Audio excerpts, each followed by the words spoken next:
श्री स्वामी समर्थ. जय जय स्वामी समर्थ. श्री स्वामी समर्थ. जय जय स्वामी समर्थ. श्री स्वामी समर्थ महाराजांच्या नामस्मरणाने आजच्या व्हिडिओला सुरुवात करूया. शुभ दुपार शुभ संध्याकाळ तुम्हा सगळ्यांना. कसे आहात तुम्ही सगळे? आशा व्यक्त करते स्वस्त असाल, मस्त असाल, स्वामींच्या सेवेमध्ये रममाण असाल. सर्वप्रथम सकाळच्या व्हिडिओमध्ये एक दोन प्रश्न तुम्हाला पडले ते मी सांगते की जो सकाळी जो उपाय सांगितला आहे मी तो एकच शुक्रवार करायचा की श्रावणातले 4 शुक्रवार करायचा. तर एकच शुक्रवार करायचा आणि ऑलरेडी एक शुक्रवार गेलेला आहे, त्यामुळं 4-5 शुक्रवारचा तो उपायच नाहीये. फक्त उद्याच्या शुक्रवारी किंवा त्याच्या पुढच्या शुक्रवारी काही अडचण असेल तर, किंवा त्याच्या पुढच्या शुक्रवारी, म्हणजे कुठल्याही एका शुक्रवारी श्रावणातल्या तो उपाय करायचा आहे. तर मला वाटते तुमच्या सगळ्यांच्या प्रश्नाचं उत्तर मिळालेलं असेल. बाकी तर मी सगळं व्हिडिओमध्ये समजून सांगितलं आहे, त्यामुळं कृपया काय करा, व्हिडिओ व्यवस्थित बघा जेणेकरून तुम्हाला तुमच्या प्रत्येक प्रश्नाचं उत्तर मिळेल. दुसरी गोष्ट म्हणजे मी छान अशी लक्ष्मीनारायण मूर्ती किंवा वेगवेगळ्या ज्या मूर्ती दाखवत असते याची किंमत ह्या व्हिडिओच्या खाली कमेंट बॉक्समध्ये न विचारता मी जो इथं नंबर देत असते त्यावर विचारा, म्हणजे तुम्हाला किंमत सांगितली जाईल माझ्याकडून. चला आजच्या व्हिडिओला सुरुवात करूया. उद्या आहे शुक्रवार आणि श्रावण महिन्यातल्या या दिवसाचे उपाय किंवा सेवा आपल्याला अजिबात स्किप करायचे नाहीयेत, अजिबात सोडायचे नाहीयेत. आणि म्हणूनच जे काही मी करते माझ्या अनुभवांवरनं किंवा मी लोकांच्या अडचणींवर जे काही मार्गदर्शन करते आणि या सगळ्या सेवेतून जे काही रिझल्ट मिळतात त्याच अनुभवातून फक्त मी तुमच्यापर्यंत व्हिडिओ शेअर करत असते. म्हणजे माझे स्वतःचे अनुभव, माझं शिक्षण या अध्यात्मातलं आणि माझा अनुभव यावरच मी हे सगळं करत असते. त्यामुळं मी जे काही उपाय सांगते ते अत्यंत प्रभावशाली असतात, सिद्ध असतात आणि त्याचा फायदा हा होतोच होतो. मात्र काहींना कुठल्या एखाद्या उपायाचा फायदा नसेल होत करून व्यवस्थित, तर मग तुम्हाला कुंडली मार्गदर्शनची गरज आहे किंवा मग वेगळे माझ्याकडून सिद्ध मंत्र घेण्याची गरज आहे. जसं की मी अघोर लक्ष्मी वगैरे तुम्हाला देत असते सिद्ध मंत्र, वशीकरण मंत्र, कोर्ट कचेरीसाठी, शत्रुनाशासाठी, लक्ष्मी प्राप्तीसाठी, कर्जमुक्तीसाठी, तर ते पेड आहे. ज्यांना हवं त्यांनी घेऊ शकता. उद्या शुक्रवारच्या सकाळी लवकर उठायचंय. आपण सगळ्या स्त्रियांनी उद्या ब्रह्ममुहूर्तावर उठण्याचा प्रयत्न करायचा आहे. सगळ्यात आधी मी सांगते की उद्या ब्रह्ममुहूर्तावर उठायचं आहे. ब्रह्ममुहूर्तावर म्हणजे 3:30 ला सकाळी सर्वप्रथम सर्व महिलांनी ब्रह्ममुहूर्तावर उठायचं आहे. ते म्हणजे सकाळी 3:30 वाजता उठून आंघोळ करून, ज्यांना ज्यांना शक्य, बरं का, मी सगळ्यांना नाही सांगत, आणि देवपूजेला बसायचंय. आणि उद्या शक्य झालं लाल, मरून अशा कलरचे कपडे घालायचे जे माता लक्ष्मीला प्रिय असतात. साडी घालू शकता, टॉप, कुर्ती, ओढणी, काही लाल रंगाचं वापरायचं आहे. अंघोळीच्या पाण्यामध्ये गुलाब पाणी घालायचं आहे, जे मी तुम्हाला प्रचंड वेळा सांगितलेलं आहे की शुक्रवारची ही रेमेडी आहे. गुलाब अत्तर, गुलाब जल हे पाण्यामध्ये घालायचं आहे. त्यानंतर तुळशीला पाणी घालून तुळशीची पूजा करून घ्यायची. पावसामुळे दिवा नाही लावता आला तरी उदबत्ती लावून, धूपदीप लावून नमस्कार करून घ्यायचा आहे. त्यानंतर सगळ्यात आधी देवपूजेला बसायचं आहे. लक्षात घ्या, देवपूजेला बसताना बरेच जण आसन घ्यायचं विसरतात. आता माझ्या खाली आहे, मी दाखवत नाही. आसन घेतल्याशिवाय कुठलीच देवपूजा पूर्ण होत नाही. तुम्ही जर जमिनीवर बसाल आणि देवपूजा, जप, तप कराल तर ते सगळं धरतीला मिळतं, म्हणजे जमिनीला जमीनदोस्त होतं. थोडक्यात आसन आठवणीनं घ्यायचं. उद्या डोक्यावरून स्नान करायचं आहे. श्रावणी शुक्रवार आहे. डोक्यावरून स्नान करून केस बांधायचे. देवपूजेला बसताना कधीही असे केस सोडून त्यातनं पाणी गळतंय असं बसायचं नाही. या छोट्या छोट्या टिप्स आहेत बरं का, या खूप उपयोगी पडतात म्हणून मी सांगतेय. उद्या सकाळी मग आंघोळ झाली की देवपूजेला बसून शक्य होईल त्या महिलांनी, मी तर उद्या करणार आहे असं मी ठरवलं आहे आणि केलं तर तुम्हाला पहाटेचा व्हिडिओ मी अवश्य शेअर करीन की उद्या ब्रह्ममुहूर्तावर मला स्वतःला दुर्गा सप्तशतीचं संपूर्ण पारायण करायचं आहे. दुर्गा सप्तशती कुठलंही तुम्ही करा, केंद्रातलं करा किंवा दुकानात मोठा ग्रंथ मिळतो त्याचं करा, कुठलंही करा. कुठलंच बंधन नाही की तुम्हाला हेच केलं पाहिजे. मात्र दुर्गा सप्तशती डायरेक्ट अध्यायावर कधीही जायचं नाही. पहिल्या पानापासून, म्हणजे जेवढे जेवढे स्तोत्र आहेत त्यामध्ये, रात्री स्तोत्र, देवी स्तोत्र, म्हणजे स्तोत्र जे जे आहेत ते सगळे, आता माझे तोंडपाठ नाही आहेत पण मी तरी पण तुम्हाला दाखवते. किंवा सांगते मी तुम्हाला, कारण आधी अर्धी अधुरी माहिती द्यायला आवडत नाही मला, की आपण कसं पण पटपट पटपट माहिती द्यायची असं नाही आवडत. तर थोडक्यात आपण बघूनच टाकूया लगेच, की दुर्गा सप्तशती जेव्हा आपण वाचायला बसणार आहोत तेव्हा आता मी तो ग्रंथ काढून ठेवला आहे आणि सांगते मी तुम्हाला. जरा वेळ जाईल, पण कसं मला सांगितल्याचं सुद्धा हे मिळेल तुम्हाला. दुर्गा सप्तशती कुलदेवीची सेवा, पान नंबर बघा. अवतारणिका वगैरे हे काही गरज नाहीये. मंगलाचरण, पाठविधी, मंगलाचरण ह्याची सुद्धा काही आवश्यकता नाहीये. दुर्गाष्टोत्तर नामस्तोत्र शक्य झालं तर करा. देव्या कवचम सुरुवात करायची आहे. अष्टोत्तर नामावलीपासून देव्या कवचम, अर्गला स्तोत्र, त्यानंतर आहे किलक स्तोत्र, रात्री सूक्त आणि मग अध्याय पहिला. बरोबर आहे, म्हणजे साधारण एक 25 पानं आहेत आणि शेवट सुद्धा इथपर्यंत करायचं आहे. म्हणजे पान नंबर मी तुम्हाला जिथून सांगितलं, अष्टोत्तर नामावलीनं केली तर खूप छान. कुंकुमार्चन करा ते करत करत, आणि वैकृतिक रहस्य किंवा मग प्राधानिक रहस्यापर्यंत संपूर्ण तंत्रोक्त देवी सूक्त हे याच्या शेवटच्या पानावर आहे. त्याच्यानंतर आहे प्राधानिक रहस्य, हे सुद्धा म्हणायचं आहे, आणि वैकृतिक रहस्य. एवढं आपल्याला पूर्ण दुर्गा सप्तशती. आणि हे बघा इथं संपतंय, म्हणजे इथं समाप्ती आहे. तर इथपर्यंत म्हणायचं आहे आपल्याला.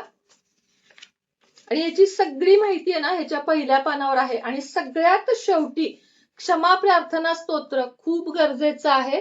देव्या अपराध क्षमापन स्तोत्र, क्षमा प्रार्थना स्तोत्र, टीका प्राकृत, म्हणजे हे जे आहे ना इथपर्यंत आपल्याला पठण करायचं आहे. नवचंडी सगळी माहिती आहे बघा ह्याच्यामध्ये. तर उद्या प्रत्येक महिलांनी हे करा, दुर्गा सप्तशती पारायण. माझा प्रयत्न आहे या उद्याच्या शुक्रवारी. तर ही महत्वाची माहिती तुम्हाला द्यायची होती. त्यानंतर मग कुंकुमार्चन तर मी तुम्हाला सकाळच्या उपायात सांगितलंय. मग जर तुम्ही अष्टोत्तर नामावली करून केलं तर त्याच्या कडेलाच नाणी वगैरे तो उपाय तुम्हाला करायचा आहे. पुढची गोष्ट म्हणजे उद्या एका बैठकीत, आता मी सकाळी पण जी सेवा सांगितली तुम्हाला ती एका बैठकीत आहे. गुरुवारच्या वगैरे ज्या कुठल्या मी सांगते, आणि आत्ताची सुद्धा 10 माळी म्हणजे 1008 वेळा एका बैठकीतच हा मंत्र म्हणायचा आहे. मंत्र खूप सोपा आहे. त्याआधी तुम्हाला माळेची माहिती देते. माळ कोणती असावी तर रुद्राक्षाची चालेल, कमळगट्ट्याची चालेल किंवा स्फटिकची चालेल. माता लक्ष्मीला कोणती माळ आवडती तर रुद्राक्षही आवडतो. जास्त प्रिय आहे कमळगट्टा आणि स्फटिक, हे माता लक्ष्मीला खूप जास्त प्रिय आहेत. माळ चांगल्या क्वालिटीची, उत्तम क्वालिटीची असावी. पाहिजे माझ्याकडनं मागवून घ्या स्फटिकची, कारण कमळगट्ट्याची माळ कालांतराने खराब होते, म्हणून स्फटिक माळ वापरायची. आणि माळ आधी घेऊन बसल्यावर आधी माळेची पूजा करायची. लक्षात घ्या, माळ ही अत्यंत पवित्र असते. माळ आपली कोणालाही द्यायची नाही. आपली माळ आपल्या एका पोटलीत स्वतंत्र ठेवायची.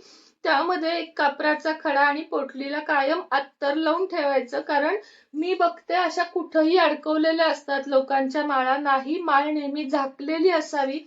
माळेमध्ये जितका जितका आपण जास्त जप करू तेवढी तेवढी एनर्जाइज ती माळ होते, सिद्ध माळ होते. मग माझ्या मुलानं मुलीनं असं चालत नाही. आपली माळ, आपला ग्रंथ एक वेळ चालेल, पण माळ ही कधीही कुणाला द्यायची नाही. माळ ही कधी खरं तर काय म्हणतात, गोमुखी पिशवीमध्ये माळ ठेवायची असते, पण आता आपल्याला ते शक्य होत नाही. म्हणून माळ नेहमी देवघराच्या एखाद्या ह्याच्यात किंवा कापडी पिशवीत घेऊन म्हणा, किंवा कुणी नसेल घरात तर डायरेक्ट दाखवून माळ सुद्धा चालतो जप. पण कमरेच्या म्हणजे या छातीच्या खालच्या भागाला माळ लागून द्यायची नाही. मला तुम्हाला दाखवण्यासाठी काढली पाहिजे माळ आता माझी. इथं नाहीच आहे माझी आत्ता माळ. तर म्हणजे पोटलीत आहे. तर ती जी माळ आहे ना ती पोटाच्या खाली लागून द्यायची नाही. अशी धरायची माळ. अशी धरून हे बोट त्याला लागून द्यायचं नाही. हे सगळ्यांना माहिती आहे. हे जे बोट आहे ते लागून द्यायचं नाही. आणि मग मंत्राला सुरुवात करायची. जेव्हा मेरुमणी येतो तेव्हा ओलांडायचा नाही, तर फिरवायची माळ, अशी फिरवायची माळ. मी माझी माळ नाही काढत आता, कारण मी तुम्हाला म्हंटल की माळ अशी जास्त दाखवून वगैरे करायची नसती. माळ उलटी फिरवायची, म्हणजे इकडून इकडचा मणी घ्यायचा, ओलांडायचा नाही. म्हणजे मी हे जपाचे नियम का सांगतेय, का तर तुम्ही 1.25 लक्ष जरी जप केला तर तुम्हाला असं वाटतं अरे मला काहीच रिझल्ट का नाहीये. जेव्हा मी तुम्हाला अघोर लक्ष्मी मंत्र सुद्धा देते तेव्हा सुद्धा हे नियम लक्षात ठेवा. मेरुमणी म्हणजे जो गोंडा असतो माळेला तो कधीही ओलांडायचा नाही, तर ते माळ फिरवायची. आणि त्यानंतर जो सांगते तो 99 मंत्र उद्या 1008 वेळा मंत्र म्हणायचा. ओम ऐम रीम क्लीम चामुंडाई विच्छई. ओम ऐम रीम क्लीम चामुंडाई विच्छई. आता हे काहीतरी मागं लागल्यासारखं म्हणायचं का ओम ऐम रीम क्लीम चामुंडाई विच्छई, असं नाही.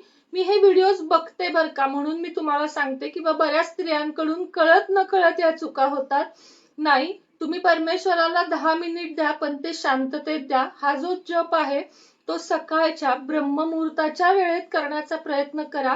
ब्रह्ममुहूर्त काय योग्य असतो पूजेसाठी, तर ब्रह्ममुहूर्ताच्या वेळेस आपलं मन एकचित्त होतं. आपल्या मागं कोणतीही गडबड नसती. साधारण सकाळी 3 ते 5 किंवा 4 ते 6 बघा, डबे वगैरे काही नसतं. स्वच्छ आंघोळ करून सगळ्यांना झोपून दे. तुम्ही वातावरण सुगंधित करा, प्रफुल्लित करा, प्रसन्न करा आणि जपाला बसा. ओम ऐम ह्रीम क्लीम चामुंडाई विच्छई असा मंत्र आपल्याला 1008 वेळा म्हणायचा आहे. आणि माता लक्ष्मी जवळ किंवा आपल्या कुलदेवी जवळ प्रार्थना करायची आहे. माझी जी काही संकटे आहेत ती पार होऊ दे, माझी आर्थिक उन्नती होऊ दे. उद्यापासून जर सुरू केलं तर 21 दिवस हा जप अखंड करायचा आहे. अखंडचा अर्थ काय, की मध्ये पिरियड आला तर ते 4 दिवस तुम्ही नक्की स्किप करू शकता, कारण ते आपल्याला परमेश्वरानंच दिलं आहे. मी तुम्हाला असं नाही म्हणणार की पिरियड संपल्यावर बसा, नाही. तुमचा अगदी उद्या बसलात, उद्या तुमचं पूर्ण झालं आणि शनिवारी पिरियड आला, ते 4 दिवस सोडून द्या. उद्या कुणाकुणाचा 4था असेल, 3रा असेल तर करू नका. पुढच्या शुक्रवारपासून सुरुवात करा आणि पूर्ण करा सेवा. मला काय म्हणायचंय, मध्ये 4 दिवस स्किप झाले तरी 21 दिवस ही सेवा सोडायची नाहीये. 21 दिवस 1008 वेळा तुम्हाला हा जप करायचा आहे. आता उद्या शुक्रवार आहे म्हणून ब्रह्ममुहूर्तावर करू शकता आणि परवापासून तुम्हाला जी योग्य आणि शांत वेळ आहे त्या वेळेत करा. भर दुपारी 12 ते 4 या वेळात कुठलेही मंत्र जप पूजा अर्चा शक्यतो करू नये, टाळावेत. संध्याकाळच्या वेळेत, लक्ष्मी येण्याच्या वेळेत किंवा सकाळी, मग तुम्ही संध्याकाळची वेळ निवडू शकता. पण उद्या मात्र ही सेवा शक्य झाल्यास ब्रह्ममुहूर्तावर करा, जास्त रिझल्ट येतात. आणि नसेल शक्य तर संध्याकाळी एक वेळ ठेवा उद्यापासूनची आणि त्यावेळेस तुम्ही करू शकता. वेळ बदलली कुठलंही नुकसान होत नाही. फक्त गुरुचरित्राला ते कडक नियम आहेत की वेळ सगळं म्हणजे बाकी वेगळे नियम आहेत. पण हे जे मी तुम्हाला सेवा सांगते यामध्ये थोडं पुढं मागं झालं हरकत नाही. ब्रह्मचर्याचे पालन करायचंय का, हे बघा. शक्य असेल करा, नसेल शक्य नाही केलं तरी चालेल. मांसाहार मात्र पाळा, म्हणजे मांसाहार करा ह्याच मताची मी नाहीये, पण पाळा. अनायसे श्रावण आहे आणि 21 दिवस किमान तुम्ही खाऊ नका. बाकी मी तुम्हाला काही सांगत नाही, पण किमान तुम्ही खाऊ नका. सेवा होईपर्यंत हातही लावू नका. आता तुम्हाला हे सगळे नियम समजले असतील, म्हणजे असं एक पण गोष्ट नाही की मी तुम्हाला सांगितली नाही. तर उद्या सगळ्यांनी हे नामजप करा, फायदेशीर आहे. आणि शक्य झालं दुर्गा सप्तशती करा. आता माझी तर प्रबळ इच्छा आहे, बघू आता मातेच्या मनात असेल तर ती करून घेईल, आणि केलं तर मी तुमच्या बरोबर थोडक्यात शेअर पण नक्की करेन. बर, ज्यांना अघोर लक्ष्मी सिद्धी मंत्र पाहिजे आहे, लक्ष्मीनारायण मूर्ती पाहिजे आहे, किंवा कोणत्याही देवी देवतांच्या मूर्ती पाहिजे आहेत, क्रिस्टल पाहिजे आहेत, तुपाचे दिवे, कापूर, जे काही पाहिजे आहे त्यासाठी मला इथं नंबर देत आहे मैत्रिणींनो, त्या नंबरवर व्हॉट्सअप मेसेज करा. व्हिडिओ खाली कमेंट करू नका, त्याच्यात मी उत्तर देऊ शकत नाही. तर व्हॉट्सअप मेसेजला पर्सनल नंबर मी दिलेला आहे, त्याच्यावर मला फक्त आणि फक्त मेसेज करा. श्री स्वामी समर्थ.